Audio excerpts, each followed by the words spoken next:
With AI now, it can take your voice and all the James Whale shows, it can replicate. We can have James Whale. So you could have a James Whale's Tamagotchi. I know, exactly. But not just the Tamagotchi, they can present. Nowadays, this is what's happened. The seismic advance. They always talk this, the other bingo card. Always say, put the AI into Apparently Britain. there's a Michael Parkinson AI interview. But there will be. At the moment. And what's happening now, and they've announced that 100 billion is the investment in the States with these big data. Oh, by the way, I've got a lawyer friend of mine who disagrees with your legal advice. Oh, well, they're wrong. Right, okay. Here is what it is.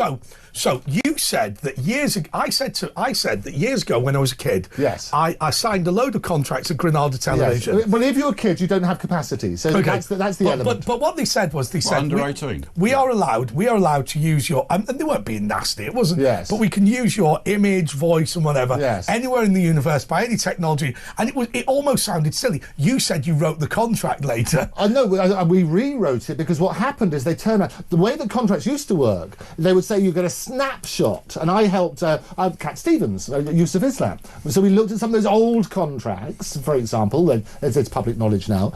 You turn around and you look at the old contracts with Decca, and it would talk about the sound recordings of that particular time. Those days, these big heavy discs, nobody thought about CDs or other bits and pieces, and so the contract can only speak about the technology at that stage. Oh, that's what my mate said. So what then happens, lawyers, that's why it's got to represent the proper thing, lawyers then turn around and say, well, whether now known or hereafter invented. And that's when they started bringing that sort of thing. Any future way of showing your image. So that's one example. So those old contracts used to speak from the time, and now it's all changed. And now we also talk about, Elon's my mate, did I tell you his father's on my show all the time? Hey, bingo!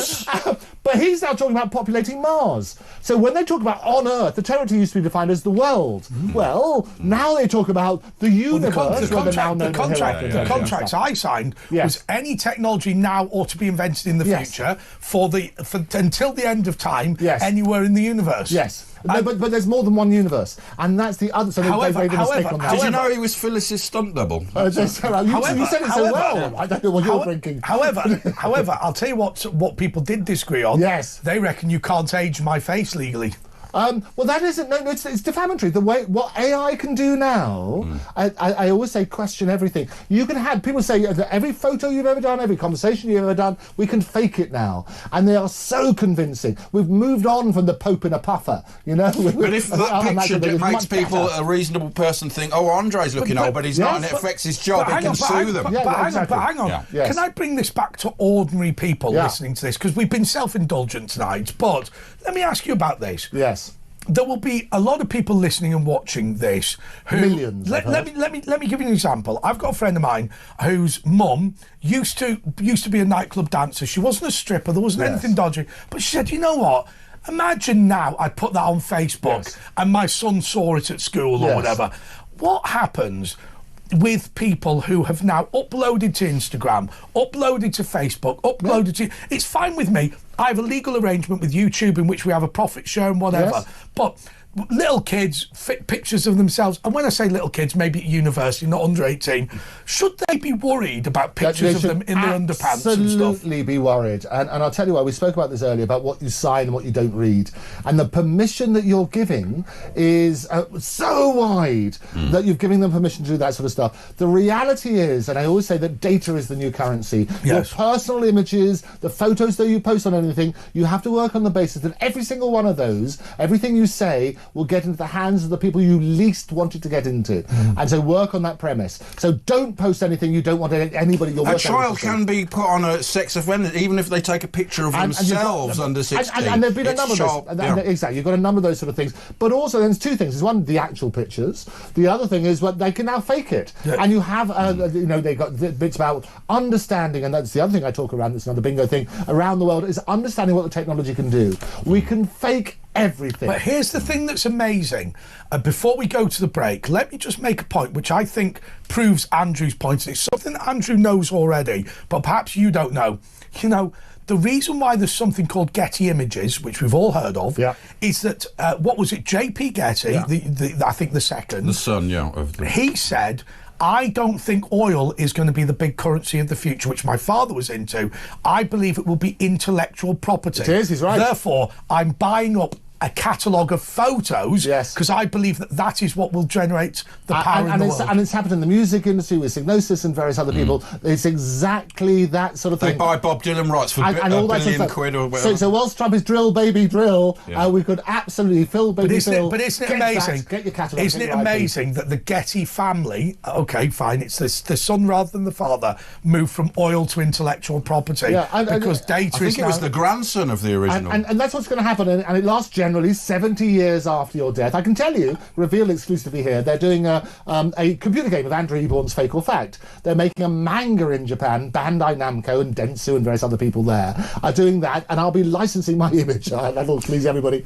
And that will go on forever. But the 70 years thing is all right because they say, oh, well, you won't probably be alive. But it has affected Cliff Richard. He's furious. No, I'll tell you what's amazing. Yes. What is amazing for somebody, and this is a minority sport, so we'll move on, but what is amazing for somebody like me is that an Andre Walker show can continue to benefit my estate long after I've died. So what can happen is my children, grandchildren, like Bob Marley and Jimi Hendrix. Absolutely. And we do holograms for everything. And that was my John point. Lennon. That was my point to James Whale, was exactly that sort of stuff. Every show he's ever done, it can be done in his style. We can now with holograms. You could think you're still seeing James every single time. That's what they do. And you say it doesn't affect everybody. Everybody watching and listening around the world owns intellectual property.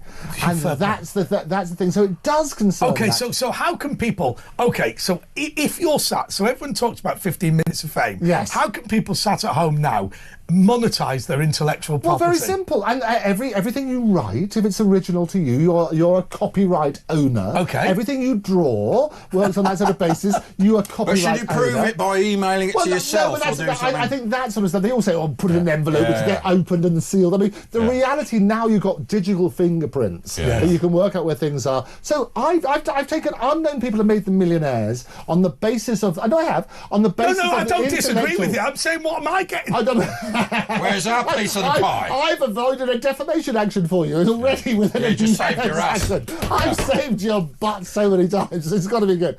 No, that's the reality. Work out what you've got. Because every photo you've taken, work out, those photos will be used now.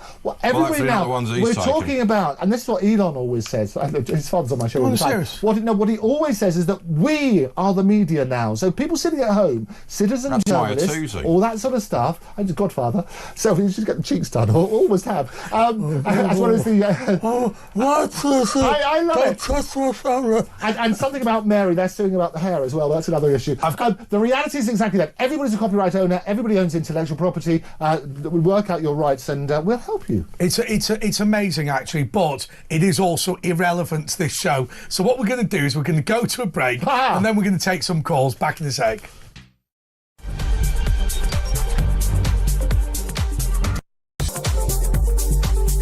Across the UK, on DAB+, on your smart speaker, on your smart TV, and on your side. This is Talk.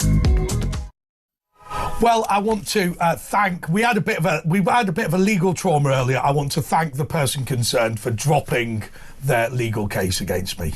And actually, and honestly, I am quite pleased about that.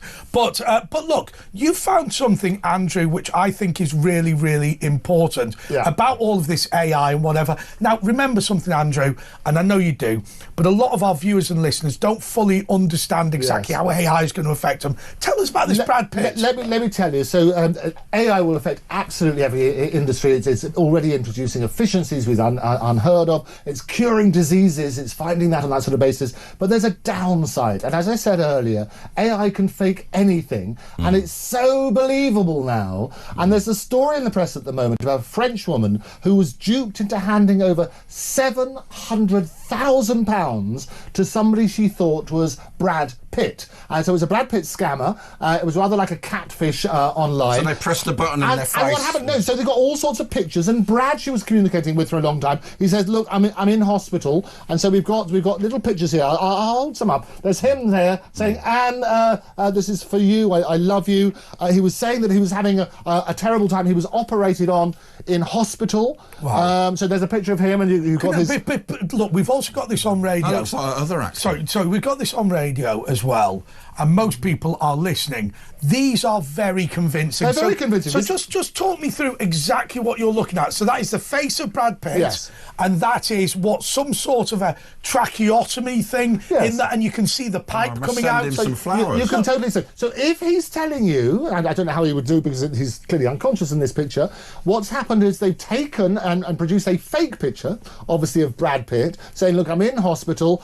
This poor woman, she thought she was having a relationship with Brad, and he was in difficulty. And she left her husband and gave him the divorce settlement. Absolutely horrendous on that sort of basis. Brad Pitt should be a shot. Now I'm confused. It wasn't Brad Pitt. And exactly. And then here we are. And this is Brad smiling. No, that is Brad Pitt. After he got the. No, let's not cause confusion. After he got the close 1 million. Let's not cause confusion. None of these are Brad Pitt. No, none of these are Brad Pitt. It's not Brad Pitt. And there we are. It says here she started having doubts when the star was pictured not in hospital with his new partner. So she saw other things. But actually, have doubts when Brad Pitt was contacting her asking for 700 grand. That would ring a few alarm bells.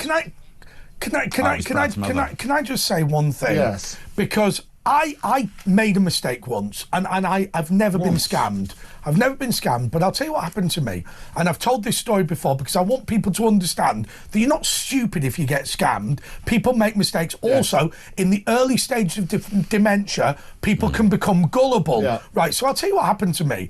I received a message from PayPal, legitimately from PayPal, so always check, has it come from paypal.com rather than paypalvx1525.com/whatever, right? So always check anything that comes before .com or .co.uk is the thing to look at. Okay, so it had come from PayPal. It had come through the app, and it also come through on email. And what it said was this: there was an attempt to take £500 out of your account. Don't worry, you can't take £500 out of a PayPal account by requesting it. Yes. However, what we've done is we've put this on hold. If you're concerned about it, please phone us on this number. Yes. And there was a request for £500 in my PayPal account, which had in fact not been sent. Yes. Right, but it'd been sent to me, but it'd not been sent out. So I thought to myself, I've got a spare half an hour. You know what, I will help out PayPal security. I'll give them a call. So I gave them a call. And it was the usual thing, which was the very, very fast talking, in the Asian accent. Do this, do that, and then they said, right, there's an OTC come to your phone. It come from Amazon, and then they were talking about a Monzo account. And in the end, I said to the woman, I said, stop. You are a con woman. Yes. I don't know what I've got wrong here, but I've got something wrong. You are ripping me off. You are not from PayPal. Yes, well, and she hung up, and I shook with fear, changed all the passwords. Yes. Here was the thing. I'd made one tiny mistake, which is, yes, there had been a request for 500 and the message had come, but there is a system within PayPal where you can attach a message to a request for money. Yeah. And so I'd made one tiny mistake. Yes. And it's so important to emphasise that actually... You're not stupid if you do that. And some people are scammed and they're too scared to admit it. So what I can tell you, if it sounds too good to be true, it is. Question everything. Banks don't phone you up and ask you for your password. You know, work on that and say, babe, there's a scam going around with the Inland Revenue at the moment, saying, oh, you've got to phone, otherwise we're going to sue you. And you've got to transfer money. There are they do that to me either way. But just to prove the point, there's a very famous case where a company lost millions as a result. Now AI, as I say, on these Zoom calls, you can have fake people. And they had a fake CEO who joined a Zoom call and said, oh, you've got to transfer X hundreds of thousands to this bank account now. It was so convincing. That should always ring alarm bells. No, but if you thought it was the real CEO, you're having Zoom calls. Yeah. You think it's the real CEO. Now you can get relatives. So you can get somebody's child. You can get their voice, because that's all out there everywhere. Help, I've been kidnapped. You've got to send me this. It will be their voice as they phone up, and they're working on that basis. So just to be clear on that, once again, because you run ahead sometimes and people might not have followed it, but just to be clear, So your child goes on holiday to Benidorm. Yes. And then a number from Spain phones. Yes. And it is your child's voice saying, Dad, I've lost my phone and my wallet. Yes. Please send this money to X bank account. Yes. And you can talk to the person there and it will be the voice of your child. Absolutely, and that's the scary thing. So, word of advice, because it's important, one thing you should look at is maybe having a safe word. Yes. That Or just ask them do you remember when we went to Loughborough but they won't know that. No, they might do, because all that information's available. That's what I say about social media. You can get all that information. I can tell you where you went last holiday. I can do this cold reading. We can fish for that sort of stuff. What I would recommend, and do it today, everybody have a safe word with your family. Can I tell you a shocker? I said, I don't understand how you can guess passwords. Right? I said, I don't understand that. And somebody said to me, you go back to your old school in Liverpool, where you left in 1995 in some case, or 1997 in other cases, and you stand up and you say to them, how many of you is your password capital A Anfield.79? There you go. And the other lot of you, how many of you have got capital G Goodison.70 or 1979 or Liverpool.1979 or your birthday or your child's birthday or something like that. And what's happening, it makes it even worse. We're bad at coming up with random passwords. Things. And keep changing your password. People will say, do that, back up your data all the time. Keep changing your password. I'll give you an example. A family member, a very close family member, they were playing online Scrabble, and all of a sudden they got a message. You had this little chat. They got a message that said, "Oh, did I see you in a film studio, whatever?" And it could be quite credible. There's families involved with that sort of stuff. They said bits and pieces, and they say, "Oh, you might know who I am. I'm involved in lots of movies. I'm Bradley Cooper." And they worked out and said, "No, I actually the relevant person didn't know Bradley Cooper, all that sort of stuff, but suddenly thought they were discussing it with Bradley Cooper." Well, of course, that wouldn't necessarily happen. It does occasionally, but that sort of thing just brings it home. Everybody will be a victim of potential fraud, I guarantee. So make sure you question everything. I lent Bradley Cooper early today for me. I lent him. Do you know? I think the best thing to do. So the safe word is a brilliant idea. But safe word is good. And never Geronimo. No, never email it. Never. Yes. But do you know what I did with my passwords once? Go on then. Right, I'll tell you what I did. I opened up a I forget whether it was Netflix or BBC or whatever. Then I opened up a random TV show because we're bad at random passwords. And then I memorised something they'd said on one show that I never normally watch. No, and that is a good password. And all that sort of stuff. But the other thing is, don't be embarrassed. There will be people watching now who said, actually, I've been conned, I'm so embarrassed by... Don't. And the more people who can tell that tale... Get in touch. We can help you. Can I ask you two questions? Yes. What is the most common 4-digit PIN in the world? You know what it's the answer is? 1, 2, 3, 4 or 000. Yeah. And part of the phone hacking thing, that's the reason they used to do that, when they have that sort of stuff worked on that sort of basis. The other thing is the most common password in the world is the world password. It is. Okay, so let's go to Gemma in Staffordshire. Hello, Gemma. Lichfield. Hello, Andrew. All the Andrews and the Andres. It's got to be good. I don't know. I know, it's weird, isn't it? Triple A. Yeah, because it's Andrew and Andre. Yeah. But anyway. So I received a letter. I wasn't going to talk about this, but since I've been following your programme that you're doing now, I have to mention it. I've just received a letter, literally today, from the council.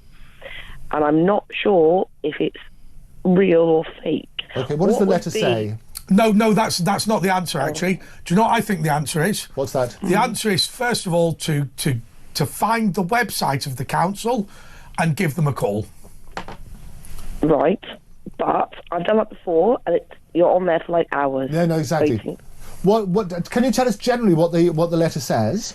It says that I might have done something wrong with regard to something that I said that I might have said something that isn't true, which I know it is true. So that's an easy answer, isn't it? Well, yes, it is an easy answer. The easy answer is this, and I'm sure Andrew will back this up, that the council is not responsible for either hate crime or libel. Yeah. Hate crime being the criminal offence of speech, and libel being the civil offence of speech. Your local council will not get in touch with you on that. But well done for it. Can I I also suggest, I know it's horrible waiting online and you won't get a person who understands it, get a copy of that, and maybe, how far is the council away from where you are at the moment? Yes. Not very far. Yeah, I would go to their office with a photocopy of it. Andrew, you're not allowed to walk in there. Well, you can, but they're not even there. They're working from home now. Gemma, in that case, make it simple, because that wasn't the point that Andrew was making. What you need to do, stick it in an envelope, or perhaps give it to your local council who will have surgeries on a weekly basis. The reality is that, look, people misunderstand public authorities and what they do. It's very easy in this studio for us to know, but it's our job to know, remember? So we know that you won't get a libel or a hate crime. It even says the word on there. It says the word, we need you to confirm the name of the liable person. And I don't even know what that means. Liable? That's not libel. This is a very odd situation. Well, as Andre said, it's something that you said. The council is not responsible for things that you say. So that, to me, based on what you said, feel comfortable about that. I appreciate the difficulty of getting into the council, but work on that sort of basis. Tell them about it, because they can follow up and prevent other people getting that. It's also important to bear in mind that if you've had disputes with the council and you have had an argument with the council official and they want you to confirm something, just don't. Because ultimately, it's not your duty to do that. Okay, last question. It's got it used to be called a watermark in the olden days, but like a barcode, what do you call it? Yes. A QR code. Yeah, don't scan that, because some of those are scans and will infect your phone as soon as you scan it. Never, ever, anyone writes to you with a QR code, do not scan it if you get it through the post. Or even on posters and things like that. The HMRC, they will not send you. And what happens, and you know this already, what happens is when you go to that, it takes you to a website, and that website can have all sorts of negative effects. Just explain that very quickly. Yes. So what happens, so a QR code is those little boxes, it looks like little pretty patterns and stuff like that. You hold up your phone to it, and that then you click, and so what will happen, it will then take you to a particular website. It sounds as though, on what you've told us tonight, that it's a scam. The process that we say is recommended, followed up with the people who are supposed to have sent it. I'd always recommend that. So if you get something from the HMRC, you'll get something from a relevant body. Always try and contact that body, contact the bank, and work on that sort of basis. So, Gemma, thank you so much. But just to be clear to everybody else, all that the QR code is going to do is it's going to open up a website, and it's just going to type in a web address. That's all it's going to do. Now, if you are concerned about a QR code, you can just type in the web address yourself. So with my council, I know that that it's rbwm.gov.uk, and that gov.uk easy for you to say. is really important. Never, ever. But they can do it frictionless now. They don't even have to go to a site. You can scan the QR code and your phone's infected. Any threat that anybody gets, and it's wonderful to have Gemma, and thank you so much for coming on. Anybody who gets any letters like that or any communication, check with the official people who apparently have sent it. Greg, I love this.